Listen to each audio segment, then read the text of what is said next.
The structure is capable of monitoring its environment to maintain homeostasis with nature. The idea of growing architecture, where the structure unifies itself with the dynamics of nature, will soon follow. In this stage, the structure becomes infiltrated with plants that reclaim the interior landscape. Filtration begins at the most superficial level. The traditional barriers between architecture and nature have been broken, but not fully transformed.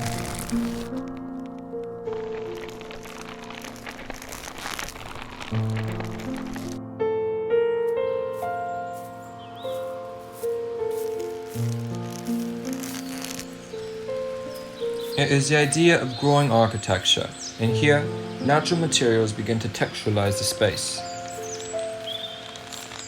Furniture, walls, and floors no longer contain the properties of mass-produced products that characterize our consumer society.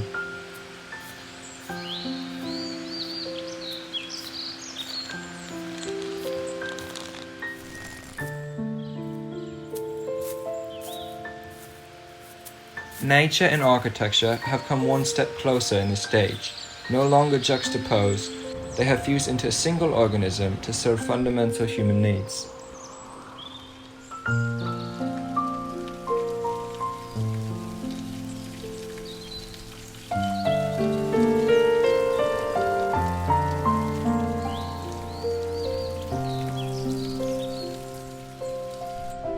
This is the final stage of transformation.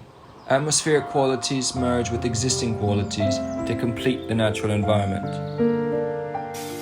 The interior environment has completely transformed to reflect the outside. The home functions as a living organism, with the walls acting as a semi-permeable cellular membrane. It is almost as if the landscape has become a forest.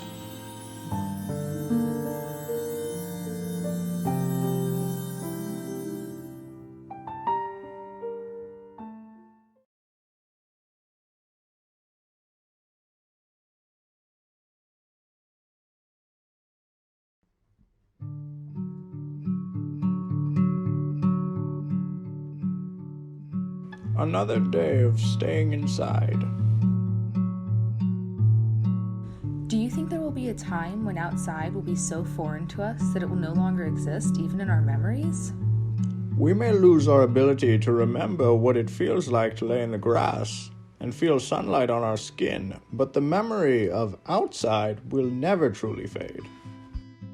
I don't know what's happening. My imagination is morphing into reality, and I don't know how to stop it. I was only thinking about being outside, laying in the grass, and now it's come to life. If you think about it, this is still not truly the outside. It's just an imitation, an abstraction of our sunroom into the outside world. I don't care if this isn't reality. I just want to lay in the sun. It's too bad we can't go to the grocery store because of the quarantine. That's okay. I'm imagining a feast. Something is changing. I can feel it coming. Wow, it's like a fantasy world.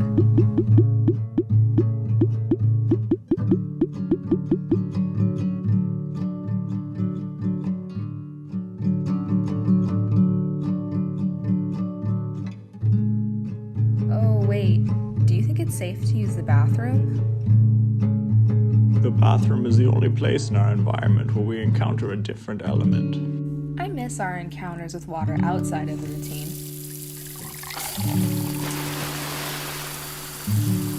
I thought up some diving suits for us.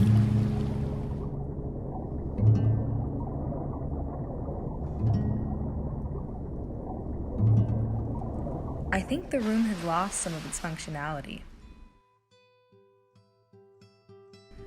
I get the feeling we've been huddled around this coffee table looking at this TV for ages. Don't you? Sure, but there's more to everything than this. Think of the times when a thing or an act would bring people together and remind them just to be, without having to think, just enjoying each other's company.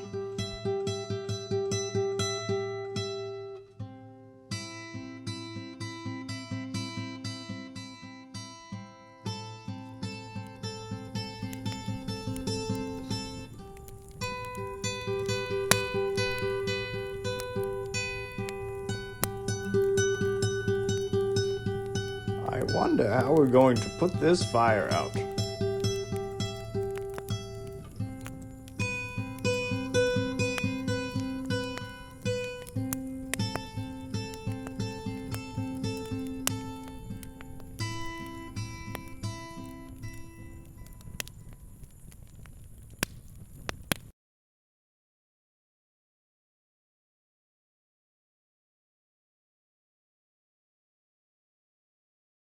A home is a shelter from the outside world, and this definition has been even more solidified by the pandemic.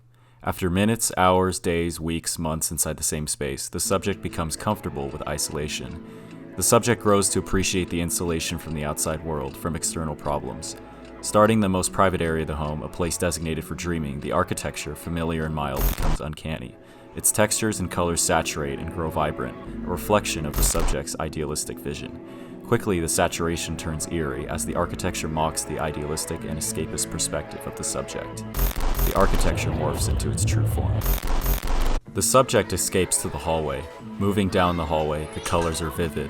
The lighting is dynamic and alive. It is unclear whether these colors are truly this vibrant, or if this is a memory of the space. Soon, brutal textures cover the hallway, confronting the subject.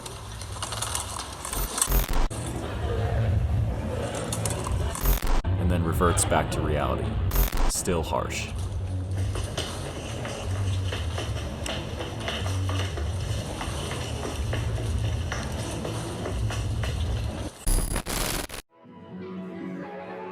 The glass courtyard perfectly frames a specific view of the outside world, the blue sky.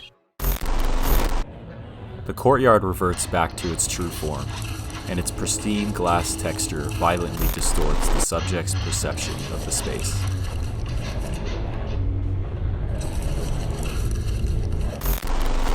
Escaping to the living room, the subject immerses itself back into its ideal state, a colorful living room, good news playing in the background. Slowly, the space contorts and the audio follows.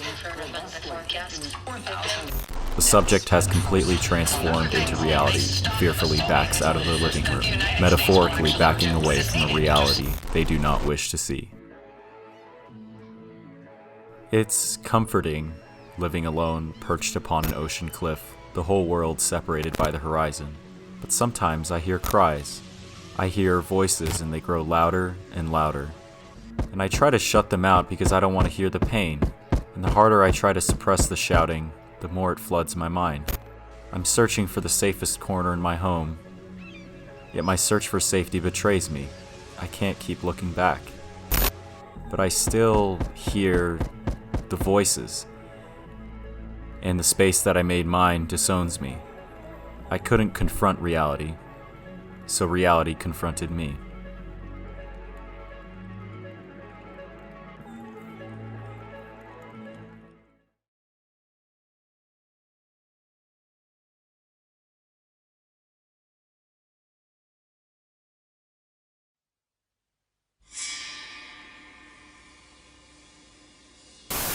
A SARS-like virus, which has infected hundreds in China, has now reached the United States. Airports around the world are stepping up health screenings on passengers arriving from Wuhan, China, the epicenter of the outbreak.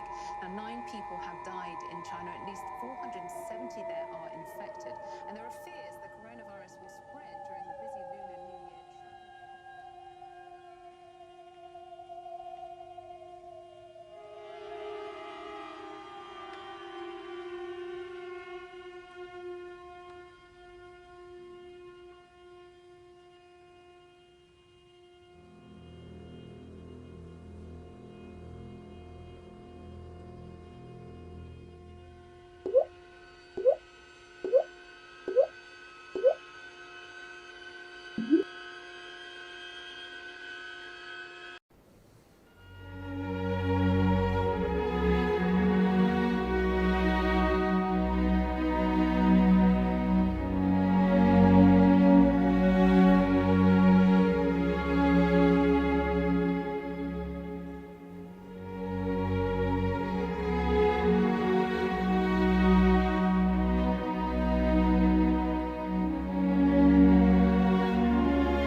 As I walk into my home, I notice a newfound distance, as if endless days of worrying about sickness and death have spiraled beyond my grasp.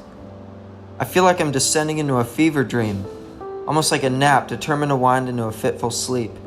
It's a pulsating heartbeat. Life in my daydream dully flashes from a saturated nightmare of hellish accumulation to a white, withered landscape of measurable emptiness. With the sun endlessly rising and falling so far outside the walls of my enclosure, the sense of time is just forgotten. In turn, routine erases color and obsessive impulse replaces true enthusiasm. Like a ghost, I float through my home, dully noting the same objects as if I was drawing them while counting imaginary sheep. The act of bleaching began to affect my sense of longing, and it slowly morphed into my entire perception of space. With every object that I handle, its contours are traced and memorized, breaking down the things that surround me day after day into a categorized and invisible monotony. In this haze, I move through the house, sterilizing anything that catches my attention or feels out of order. I had to make sense of my environment and lay claim to my own control of this space, a place I must occupy every moment of my existence while longing for the distant and unattainable return to normal. As I move through the house, I catch glimpses of a pervasive bleaching of color and materiality taking place. With each room it overtakes more of the entire house, dissolving every surface and object. Everything can become clean, ordered, featureless. Routine erases individual characteristics and imperfections. Like a wrong note in jazz repeated until it's right. I may forget the truth, but it feels worth the cost for a spotless mind. The sameness characterizing the change was the perfection of the blank slate. Comfort, safety, or addictive feelings. I could have cleaned, bleached, sterilized, rubbed and worked the dirt and grime, color, and sensory aspects out of everything into the world beyond. I'm afraid of life's chances and dangers, but uncertain about the numbness I've created. Now that I think about it, I don't understand what I'm doing. Am I trying to save myself? Or am I trying to save who I am? Everyone that made me who I am, this place, what it meant to me is gone now, like yesterday, just like today will be tomorrow. What's the point of staying safe? What's the point of pushing your limits? You lose everything in the process.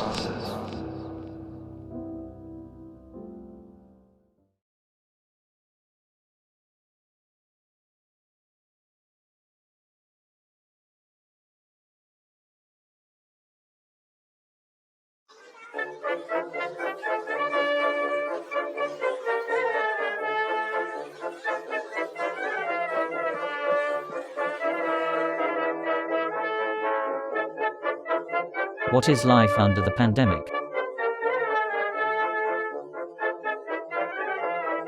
Are you bored out of your mind? Well, we've got the perfect solution for you. With 4 basic parts, this house features brand new technology where you can play with each space with no regards to physics at all. It's like a dollhouse, but better. Instead of having all separate spaces.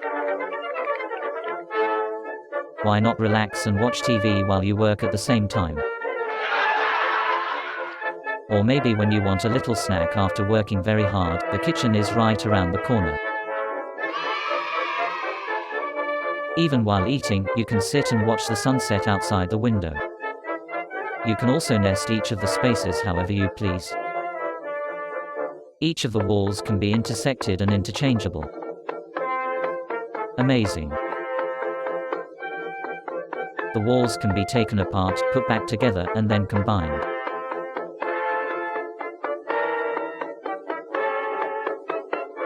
You can even expand your neighborhood by adding more units.